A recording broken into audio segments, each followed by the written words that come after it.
coughing or sneezing or having to really forcefully blow your nose with a pelvic floor issue can be very stressful. So I want to give you a quick tip on body positioning to make this event in your life a little less stressful. Now, I want you to completely fix your pelvic floor issue so you don't have to think about it at all. So make sure you fully dive in to the Pelvic Floor Perfect program and master each week. But if you happen to get a cold in week 1, you need to know what to do. So I want you to think about sticking out your butt for the cough or sneeze. I do not want you to think about this for normal posture. We are not going to fix your pelvic floor problem by sticking your bottom out. So what I mean by this, a lot of postpartum women will clench their glutes to try to get some stability in their pelvis. When they clench their glutes, it tucks your bottom under. Now, when you do this, it changes the angle of your pelvis and puts a lot of pressure down on the pelvic floor. To fix it, we need to get the core firing like it's supposed to. I don't want you to fix it by walking around with your butt sticking out all day, okay? That's going to give you low back problems. Not tomorrow, but it will give you low back problems later in your life. So we don't want to fix one problem by creating another.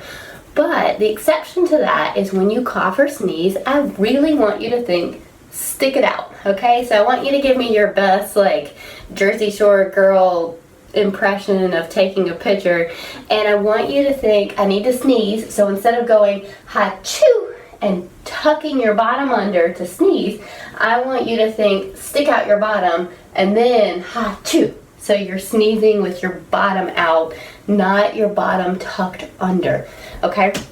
So this is really important for not putting tremendous pressure down on your pelvic floor. Even think about this when you go to blow your nose. So you're giving a really forceful blow.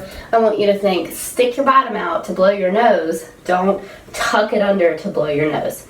Okay, so practice that movement so it becomes automatic. The last piece of the puzzle that I really need you to think about is if you have time to plan. Sometimes sneezes come out of nowhere. But a lot of times you're like, all right, I really need to cough, and you know it's coming. Try to take an inhale, really relax your pelvic floor down. So inhale, pelvic floor relaxes down. Exhale, blow your nose while sticking your butt out. And then your pelvic floor will be super happy, because if you get that really good inhale where you completely relax your pelvic floor, then you'll be able to get a really good contraction.